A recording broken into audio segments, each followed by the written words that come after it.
नमस्कार. मनापासून स्वागत आहे आपलं NCE या यूट्यूब चॅनलमध्ये. महाराष्ट्र राज्यामध्ये पोलीस भरती निघालेली आहे. महाराष्ट्र राज्य पोलीस दलाअंतर्गत 2022-23मध्ये विविध प्रकारची पदं जी आहेत कॉन्स्टेबलची ती या ठिकाणी यावर्षी भरती केली जाणार आहेत. त्या संदर्भात सविस्तरपणे ज्या काही जाहिराती आहेत त्या प्रसिद्ध करण्यात आलेल्या आहेत जिल्हानिहाय. तर त्या संदर्भात हा व्हिडिओ आहे. तर आपण सविस्तरपणे पाहूयात. आता याच्यामध्ये अर्ज भरण्यासाठी उरलेला कालावधी किंवा अवधी आता हा 24 दिवस 8 तास आणि 51 मिनटं आणि जवळजवळ 24 दिवस अजून बाकी आहेत. मध्ये आपण आपला जो काही अर्ज आहे तो ऑनलाईन पद्धतीने सबमिट करू शकतो. ही पूर्ण जी प्रक्रिया आहे ती आपल्याला पूर्णपणे ऑनलाईन करायची आहे. तर तत्पूर्वी जी काही वेबसाईट आहे तर त्या वेबसाईटबद्दल आपण पाहूयात.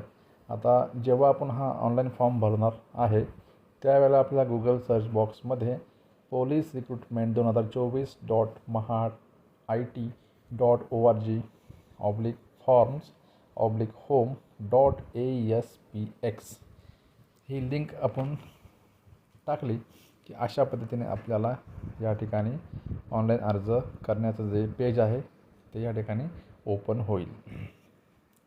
आता याच्यामध्ये पोलीस कॉन्स्टेबलची विविध पदं आहेत. तर त्याच्यामध्ये रेग्युलर पोलीस कॉन्स्टेबल, त्यानंतर पोलीस कॉन्स्टेबल ड्रायव्हर, त्यानंतर SRPF म्हणजे स्टेट रिझर्व्ह पोलीस फोर्स, त्याचबरोबर अन्य इतर 2 काही पदं आहेत.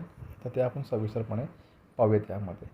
आता नवीन उमेदवार नोंदणी अर्ज करण्याचे 4 सुलभ टप्पे. आता याच्यामध्ये नोंदणीचे जे काही टप्पे आहेत ते एकूण 4 टप्पे आहेत. मग सर्वप्रथम आपल्याला रजिस्ट्रेशन करून घ्यायचं आहे. त्यानंतर एकदा का रजिस्ट्रेशन झालं की आपल्याला युजर नेम आणि पासवर्ड मिळेल. मग आपण त्याच्यामध्ये लॉग इन करून आपला जो अर्ज आहे तो 3 नंबर स्टेपमध्ये परिपूर्णपणे भरायचा आहे. त्याच्यामध्ये विविध काही आपल्या बाबी असतील, शैक्षणिक अर्हता असेल, आपला पत्ता असेल, आपली पूर्ण डिटेल्स असतील तर आपल्या त्या ठिकाणी ते फिलअप करायचं आहे. आणि शेवटची स्टेप आहे की शुल्क भरणं. म्हणजे जी काही परीक्षेसंदर्भात फी असेल परीक्षेची ती आपल्याला या ठिकाणी भरणा करायची आहे. ज्यानंतर आपलं सक्सेसफुली जेव्हा रजिस्ट्रेशन होईल तर त्यानंतर आपल्याला एक युजर ID आणि पासवर्ड मिळेल जो आपल्याला या संकेतस्थळावरती आल्यानंतर आपल्याला या ठिकाणी टाकायचा आहे. म्हणजे आता इथे बघा युजर ईमेल ID, त्यानंतर या ठिकाणी पासवर्ड आहे तर आपण हा पासवर्ड या ठिकाणी टाकू शकतो. आणि पुढची जी काही प्रोसेस आहे कॅप्चा कोड वगैरे टाकला की पुढे आपण लॉग इन त्यामध्ये करू शकतो. आता हे अर्ज सुरू होण्याची जी तारीख होती ती 5 मार्च 2024 सुरू झालेली आहे. आणि ह्याची लास्ट डेट जी आहे अर्ज बंद होण्याची तारीख तर ती 31 मार्च 2024 आहे. त्याचबरोबर ऑनलाईन शुल्क भरण्याची शेवटची तारीख म्हणजे आपली जी काही फी असेल ज्या विविध प्रकारची जी काही पदं आहेत कॉन्स्टेबलची तर या प्रत्येक पदासाठी जी काही फी जाहिरातीमध्ये नमूद केली असेल त्याप्रमाणे आपल्याला ती फी भरणा करण्याची जी काही मुदत आहे ती 31 मार्च 2024 असणार आहे. तर ह्या झाल्या सर्वसाधारण बाबी ह्याच्यामध्ये. आता अर्जासाठी सूचना आहेत. तर आता या ठिकाणी आपण अधिक माहितीसाठी क्लिक केलं. या ठिकाणी अधिक माहितीसाठी आपण क्लिक केलं तर जी काही सूचना आहेत त्या आपल्याला या ठिकाणी डाउनलोड्समध्ये वगैरे पाहता येतील. त्या बघूयात आपण या ठिकाणी. आता ही फाईल खूप मोठी आहे 16.85 MB. ही लोड व्हायला खूप वेळ जाईल. तर ठीक आपण ती सविस्तरपणे पाहून घ्या. त्यानंतर पुढे जाहिरात आहेत. आता ही जाहिरात बघा आता प्रत्येक जिल्ह्याच्या जाहिराती आहेत तर या ठिकाणी आपल्याला त्या पाहायला मिळतील. जाहिरात समोर आपण अधिक माहितीला क्लिक केलं. थोडा वेळ लागत आहे, नेट स्लो आहे.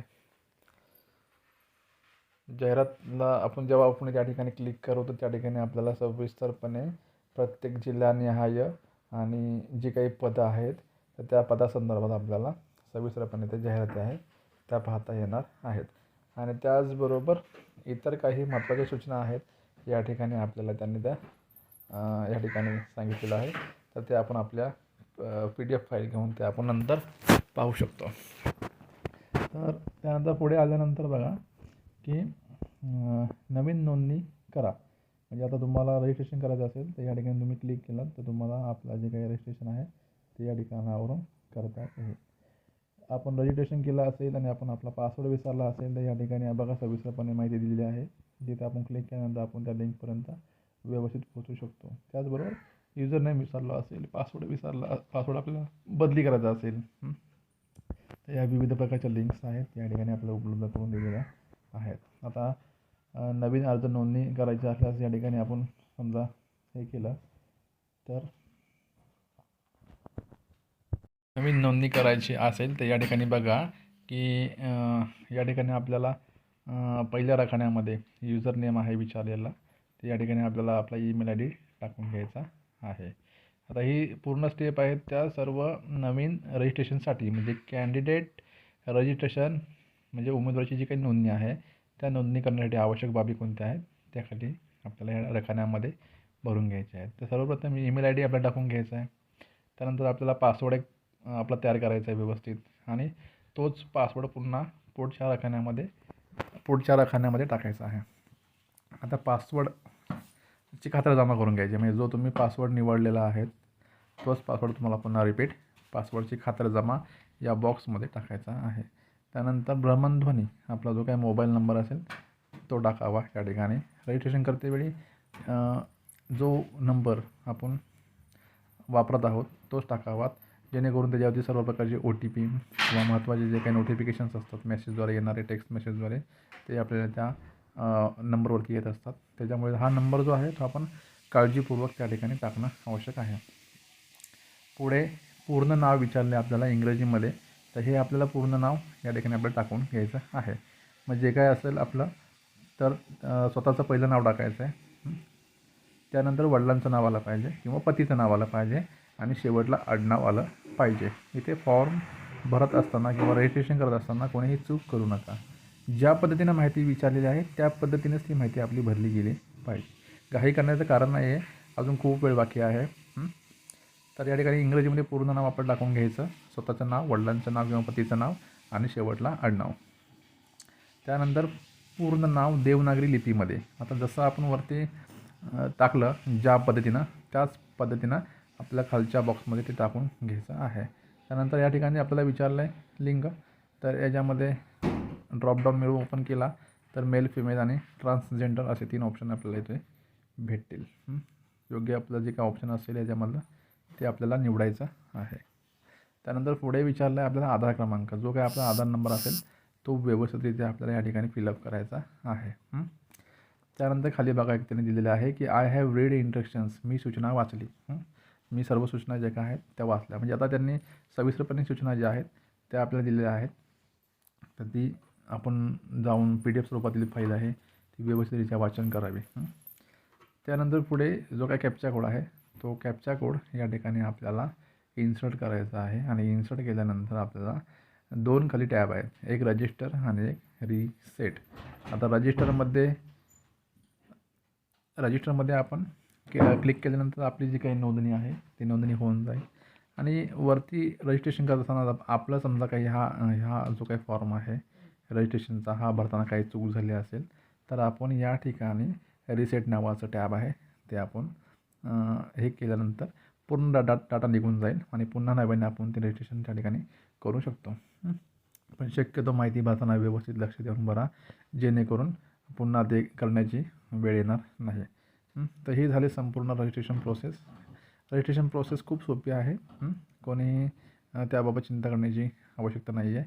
आता या ठिकाणी काही बघा सूचना दिलेल्या आहेत की रजिस्ट्रेशनच्या फॉर्म जेव्हा आपण सुरुवात करतो भरण्यासाठी तर याच्यामध्ये कृपया आपला ईमेल ID आणि मोबाईल नंबर भविष्यात बदलू नये. भरती संदर्भात सर्व माहिती नोंदवलेल्या ईमेल ID व मोबाईल नंबरवरती पुरवण्यात येतील.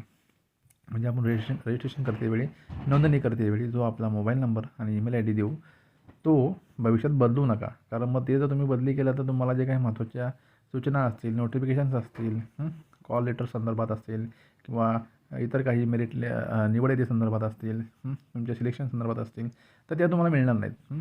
तुम्हाला वारंवार मग ते पोर्टलला जाऊन चेक करावं लागेल. तर ते बेस्ट राहील की आपण आपला ईमेल ID आणि मोबाईल नंबर व्यवस्थित जो चालू आहे तोच देणं अपेक्षित आहे. त्यानंतर ही साईट सर्वोत्तम Google Chrome किंवा मोझिला फायरफॉक्समध्ये दिसेल. म्हणजे आता काही जण बऱ्याच वेळेला काही ठिकाणी आपल्याला PCची सुविधा उपलब्ध नसते किंवा लॅपटॉपची सुविधा उपलब्ध नसते, तर बऱ्याच जण मोबाईलमधून सुद्धा फॉर्म भरण्याचा प्रयत्न करत असतात, कारण नाईलाज असतो, काही पर्याय नसतो.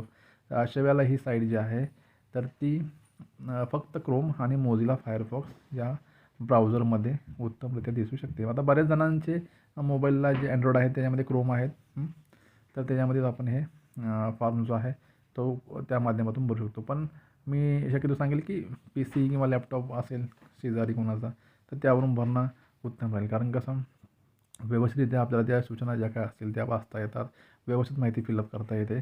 मोबाईलवरून तेवढं शक्य होत नाही. पण काही पर्याय नसेल तर आपण मोबाईलचा वापर या ठिकाणी करू शकतो. ठीक आहे. तर आता या ठिकाणी आपण पुन्हा जे काही मुखपृष्ठ आहे त्या ठिकाणी येऊयात. नोंदणीची पूर्ण जी काही पद्धत आहे ती तुम्हाला या ठिकाणी मी सांगितलेली आहे. आता याच्यामध्ये आपल्याला पाहायचं होतं की जाहिराती. आता जाहिराती तुम्हाला कशा बघायला भेटतील, तर या ठिकाणी बघा, ह्या ठिकाणी या पेजवरती आपण आल्यानंतर म्हणजे ज्यावेळेला आपण पोलीस रिक्रुटमेंट 2024.maha.it.org ही जी काही पूर्ण लिंक आहे ती टाकल्यानंतर जे पेज आपल्यासमोर ओपन होतं, हे पेज ओपन झाल्यानंतर या ठिकाणी जाहिरात म्हणून एक आहे बघा ऑप्शन, एक टॅब आहे जाहिरातीची. तर या जाहिरातीच्या टॅबसमोर आपण जेव्हा क्लिक करू अधिक माहितीसाठी, तर या ठिकाणी अधिक माहितीला आपण या ठिकाणी पुढे जाऊ. आता या ठिकाणी जे काही पद आहे, आता हे आपल्याला कोणती पदं आहेत या ठिकाणी भरतीसाठी, तर पोलीस कॉन्स्टेबलचं एक पद आहे, पोलीस कॉन्स्टेबल ड्रायव्हरचं एक पद आहे, पोलीस कॉन्स्टेबल SRPFची पदं आहेत, पोलीस कॉन्स्टेबल SRPFचं पद आहे, पोलीस बँड्समनचा काही पदं आहेत, त्यानंतर प्रिझन कॉन्स्टेबल. तर अशी विविध कॉन्स्टेबलची पदं आहेत. आता आपण कोणत्या ह्याच्यासाठी ॲप्लाय करू इच्छितो त्यानुसार आपण या ठिकाणी पर्यायावरती क्लिक करावं. आता समजा कोणाला पोलीस कॉन्स्टेबलसाठी ॲप्लाय करत असेल तर त्यांनी या ठिकाणी क्लिक करावं. आता क्लिक केल्यानंतर आपला जो काही घटक आहे आता या घटकामध्ये म्हणजेच आता आपल्याला कुठे अप्लाय करायचं आहे, तर ह्याच्यामध्ये CP Mumbai, CP Thane city, CP Nagpur city, CP Pimpri Chinchwad, CP Mira Bhayandar असे विविध जे काही हे आहेत ऑप्शन्स आपल्याला येतील. तर या ठिकाणी आपल्याला ते क्लिक करायचं आहे. अशा पद्धतीने आपण या ठिकाणी समजा आता CP मुंबईसाठी क्लिक केलं या ठिकाणी, तर आपण या पदाची जी काही जाहिरात आहे ते आपण PDF स्वरूपात डाउनलोड करू शकतो. म्हणजे बघा, आता या ठिकाणी आपण आपलं पद टाकलं, आपला घटक टाकला. घटक म्हणजे ज्या ठिकाणी आपल्याला ॲप्लाय करायचं आहे, ज्या जिल्ह्यामध्ये किंवा ज्या पोलीस कार्यालयासाठी, तर या ठिकाणी आपण 2 घटक निवडल्यानंतर आपल्याला डाउनलोड नावाची टॅब आहे, ती टॅब आपल्याला या ठिकाणी क्लिक करायचं आहे. आता हे बघा, डाउनलोड केल्यानंतर आपल्यासमोर जी काही जाहिरात आहे ती जाहिरात या ठिकाणी ओपन होईल. आता या जाहिरातीमध्ये पहा, संपूर्ण याच्यामध्ये आपल्याला स्पष्टपणे दिलेलं आहे. आता पोलीस शिपाई या पदासाठी जे काही सामाजिक आरक्षण असेल ते आरक्षण या ठिकाणी आपल्याला नमूद करून दाखवलेलं आहे. त्याचबरोबर समांतर आरक्षण आहे, ते समांतर आरक्षण देखील या ठिकाणी आपल्याला सर्व जाहिरातीमध्ये सविस्तरपणे या ठिकाणी दाखवण्यात आलेलं आहे. अशी जी काही पदसंख्या आहे प्रत्येक प्रवर्गाने आहे वगैरे, तर ती सविस्तरपणे या ठिकाणी आपल्याला पाहायला मिळू शकते. तर सर्वप्रथम आपण आपली जी काही नोंदणी प्रक्रिया आहे ती पूर्ण करून घ्यावी. त्यानंतर इतर जे काही आपले आवश्यक गोष्टी आहेत अर्ज करतानाच्या त्या सर्व व्यवस्थितरित्या पूर्ण करून आपण जे काही आपलं प्रवेश शुल्क आहे, जे काही भरती प्रक्रियेचं शुल्क आहे ते शुल्क भरणं करून सर्वप्रथम आपण आपला जो काही अर्ज आहे तो व्यवस्थितरित्या सबमिट करणं आवश्यक आहे. याचबरोबर आणखीन काही नवीन पोलीस भरतीबाबत इतर काही महत्त्वाचे अपडेट्स असतील तर ते सुद्धा आपल्याला मी व्हिडिओच्या माध्यमातून देण्याचा प्रयत्न करेल. तत्पूर्वी व्हिडिओ आवडल्यास चॅनलला लाईक करा, कमेंट करा आणि सबस्क्राईब करायला विसरू नका. व्हिडिओ पाहिल्याबद्दल सर्वांचे मनापासून धन्यवाद.